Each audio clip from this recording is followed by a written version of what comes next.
Hey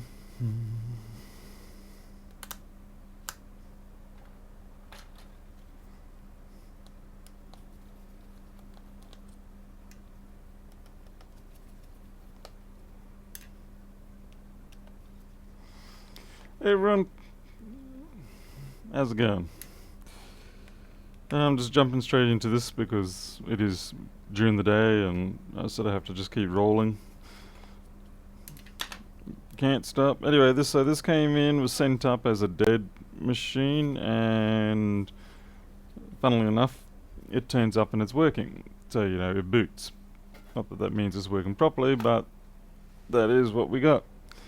So I'm going to assume we've got some sort of corrosion on it somewhere and it's causing intermittent issues.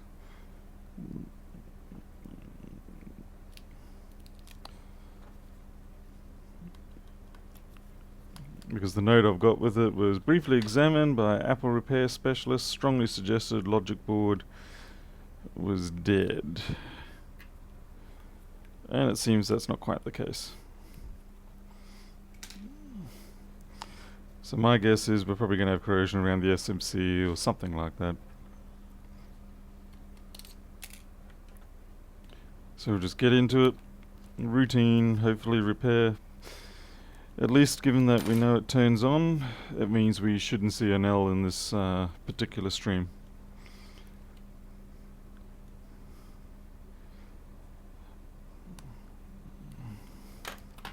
Ah, so Jim's straight on it. Didn't even have to message you, Jim.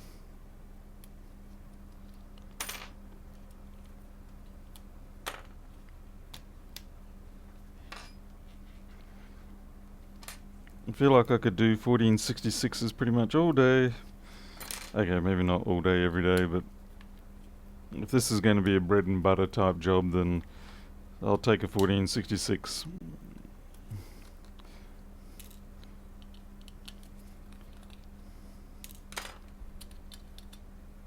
$1502s aren't that bad, but the 1466 is just so much faster to work on.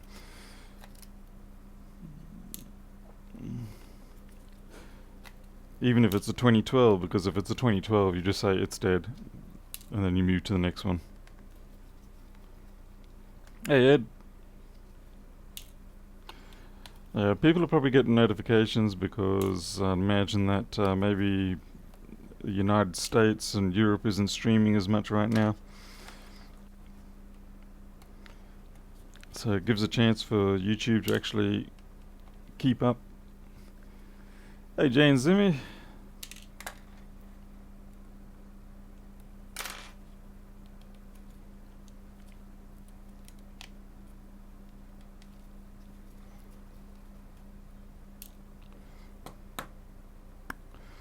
Are we done?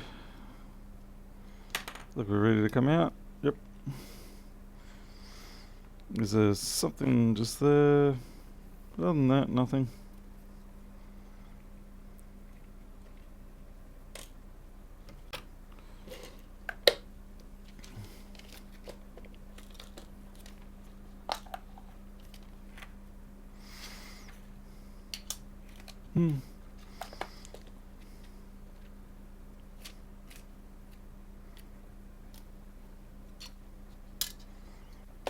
Wait, I need the board.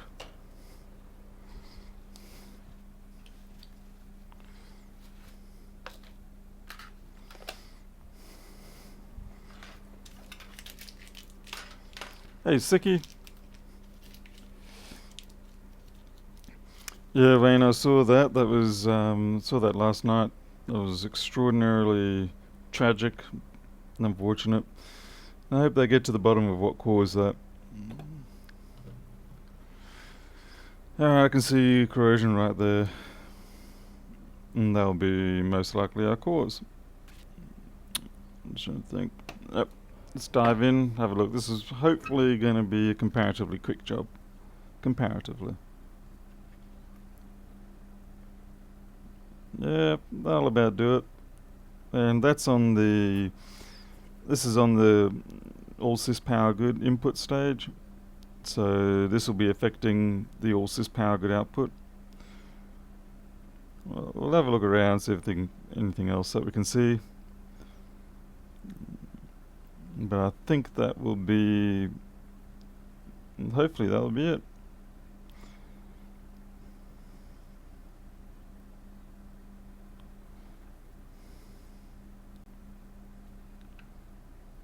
Backlight's fine.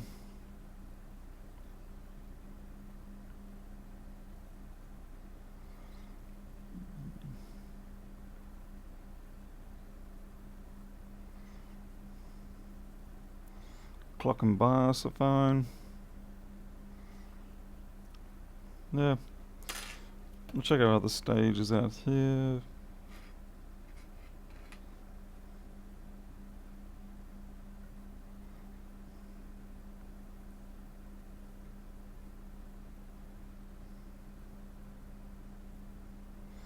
I know I'm going a bit fast on the board for you guys, but no, that's it.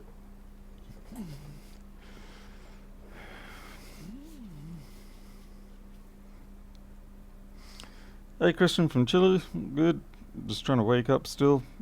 Need another coffee or two into me, but yeah, we'll get there.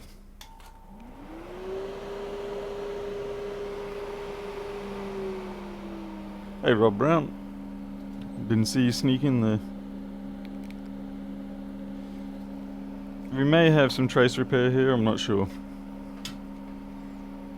Ah, Chris Long's here, is he? So he is. Did I try putting it in rice? I put it in rice cereal, but it didn't taste so good.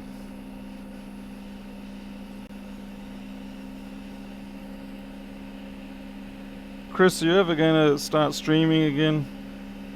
Yep, that part's gone, that part's gone. They just fell right off.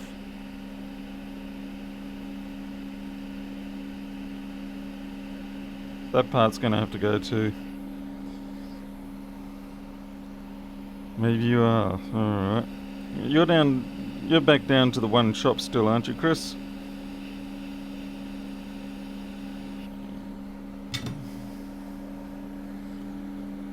More manageable than the existing option you had. What's the best year for a MacBook Pro? 14, 15, I guess. I'm not sure.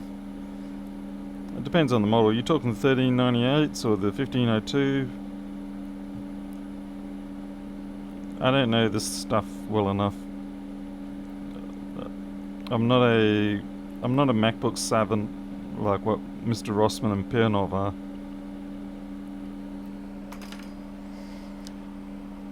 $13, 15-inch. Right, there you go. Chris doesn't even do MacBooks for a living, and he knows more than me.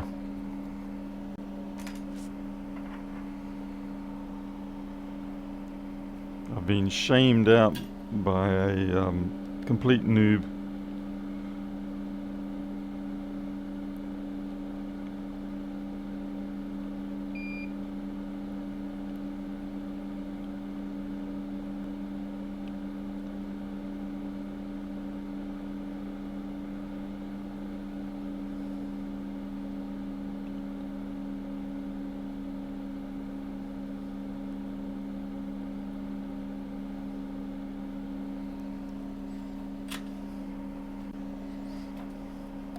Hey Nicholas Hyden. Oh look Chris, there you go, just for you. Still using it. I still use my Gootwick though. But I also still use yours.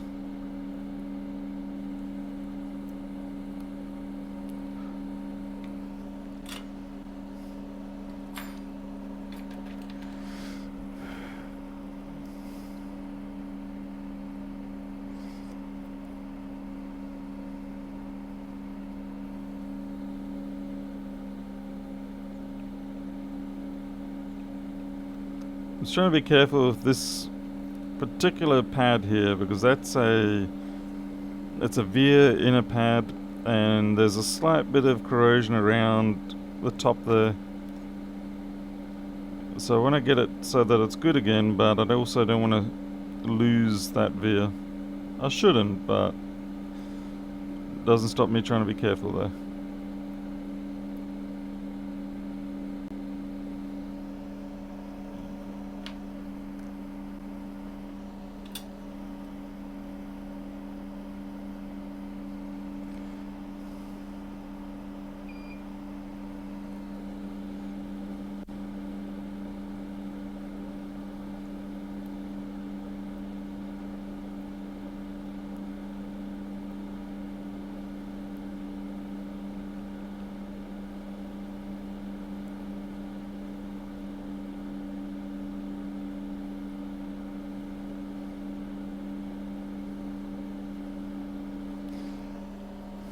Right, we'll work from that.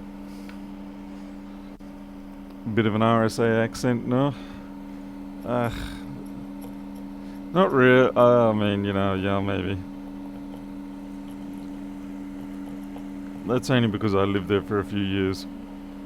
And then you throw in the fact that I'm actually a South Australian, so you have this combination of a somewhat British inclined Australian accent combined with living in South Africa, and yeah, you end up with this bizarro combination. Hey Corey, we're working on several Airs. Most of them either have LVDS burnt cable and wrecked backlight, or everything else on the backside burnt and corroded. Oof. It's a shame about the cable on the MacBook Airs. It's a shame it's not like the 1502s and 1398s, where you can just pop it out with the clutch cover. It's a little more extensive than that, just the clutch cover.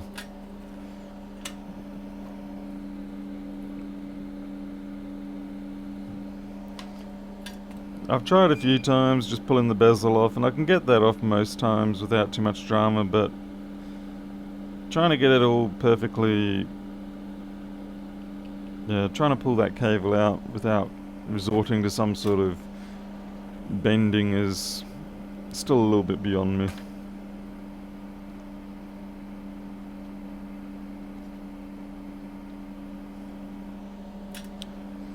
Chris's streams were entertaining when he was bantering.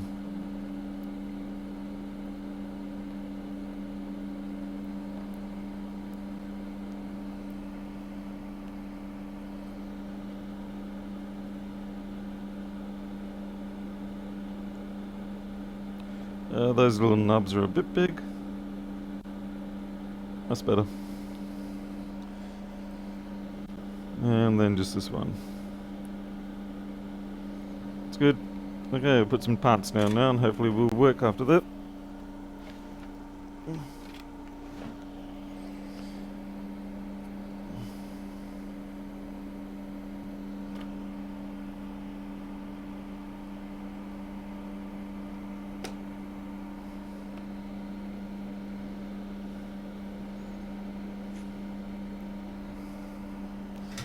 What are you calling yourself a libtard? Why would you do that?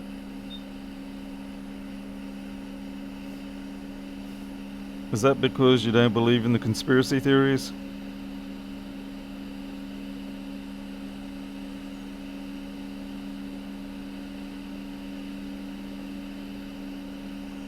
Seriously? Come on, hot air.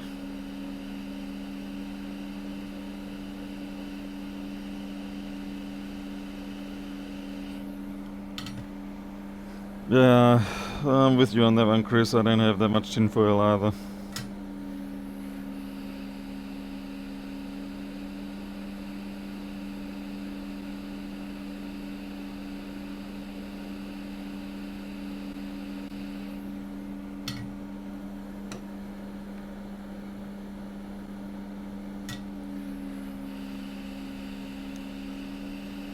It'd be nice if most of my repairs were like this. I could do 3 or 4 of these a day and get my other work done as well, if they were like this. And that makes for a nice bit of daily income without being all crazy New York like.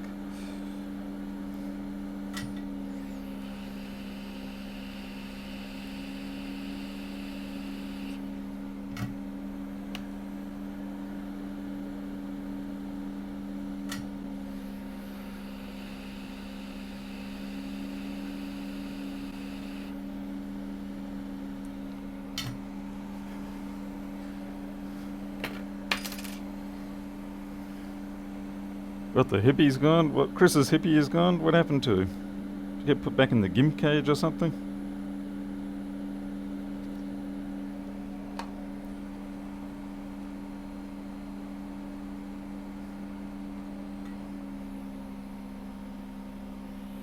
Hey Pedro, What are you doing sneaking away from work?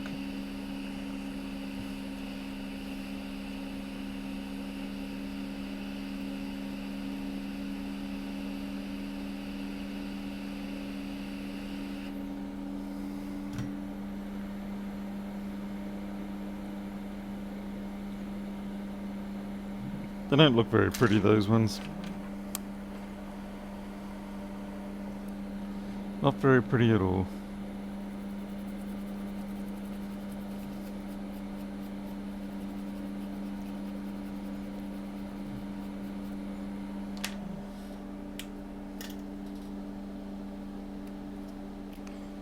I'm waiting for my new Hakko handles to turn up because I'm getting sick of having to swap these in and out.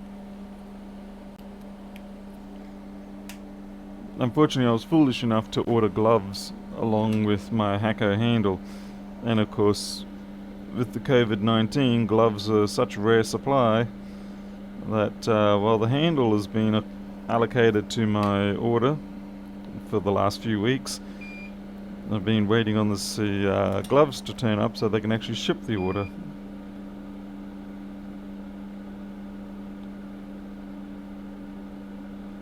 I really don't need to do what I'm doing here, but I'm doing it just to be pretty. I feel like being pretty today. A man's got to feel pretty sometimes. Maybe I'll go get a pedicure or something.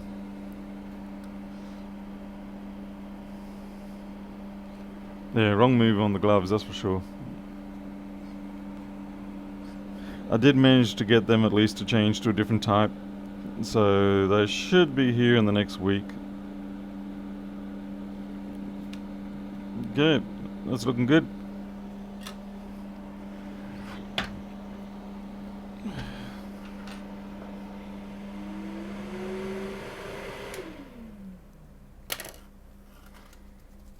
Let's hook this up to the chipmunk and see if the chipmunk chirps.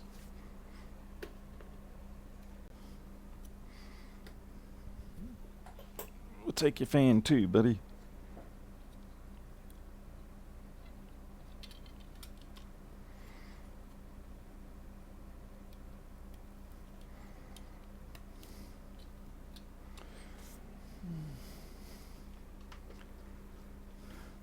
Hey, MicroFX.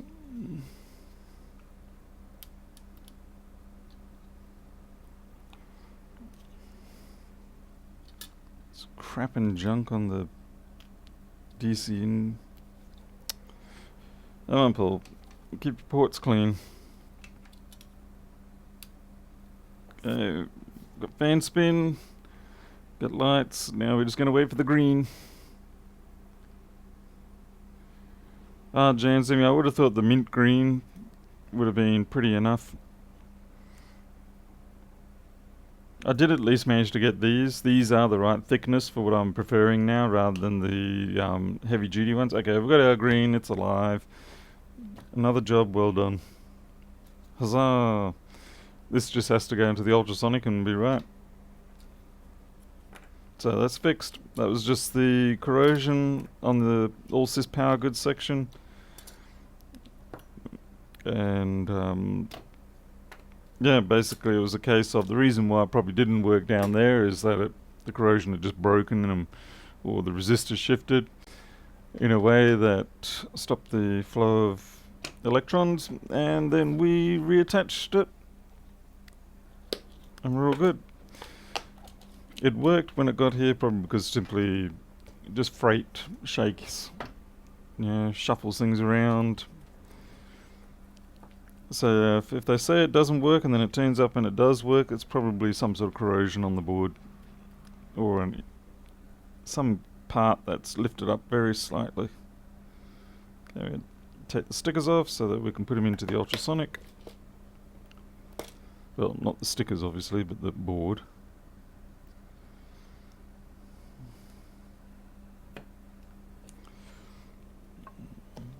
I think I should do a stream where I build an ultrasonic soundproofing station, so that then at least I can put these things in the ultrasonic and continue on with work.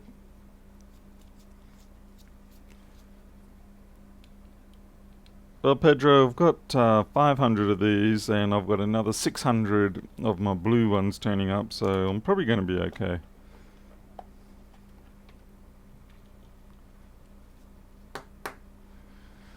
Yep, Richard, money in the bank. Quite right you are, good sir. Okay, get that off. It goes in there. Oh, and you can see I've managed to solve my labeling issue, so that's all working good now. So I have two label printers. One is for these job labels, and the other is for shipping labels.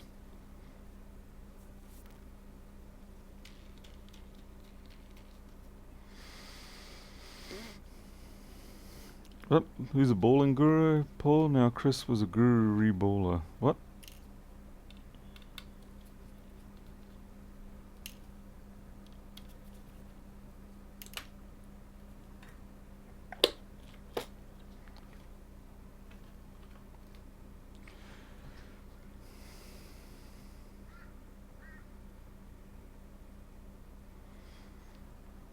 Well, Chris, that sounds like a load of codswallop. The things people will say.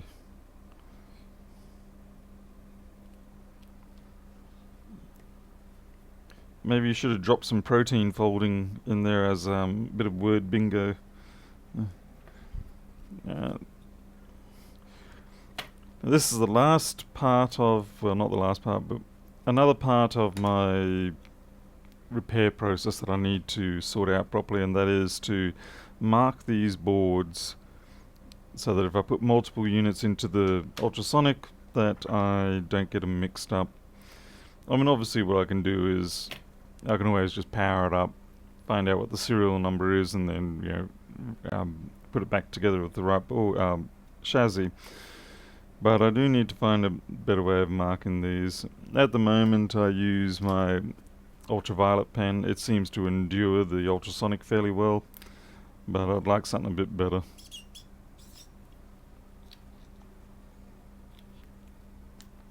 Hey Tony W. Yeah, crazy ropes you into long conversations that leave you feeling like you want COVID-19 to actually take hold on a greater scale. And that's a sad thing to say. But the level of stupid, I guess maybe not stupid, but the level of distrust in what should be trusted is just getting too far. And it's going to end up basically sending a lot of people back into the dark ages.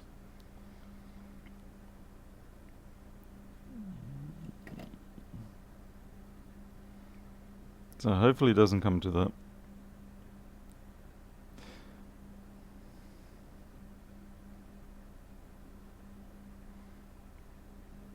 No.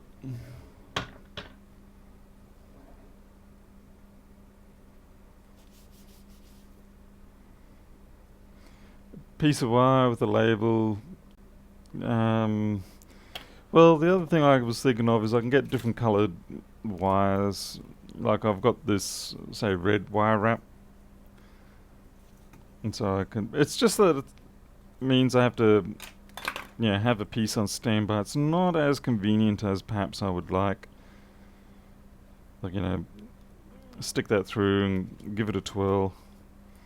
Like that, and you've got red. But, I kind of prefer some sort of tag I can attach. Maybe something magnetic. So it's probably not enough.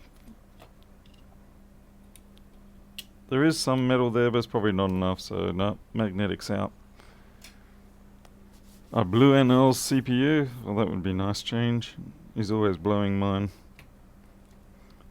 There. Alright, that's it, I'm done. So, I'm going to wait for the ultrasonic to get up to temperature. It's only at 48 at the moment, it's got to get to 69. Let's see, I label printed numbers that correspond to the order.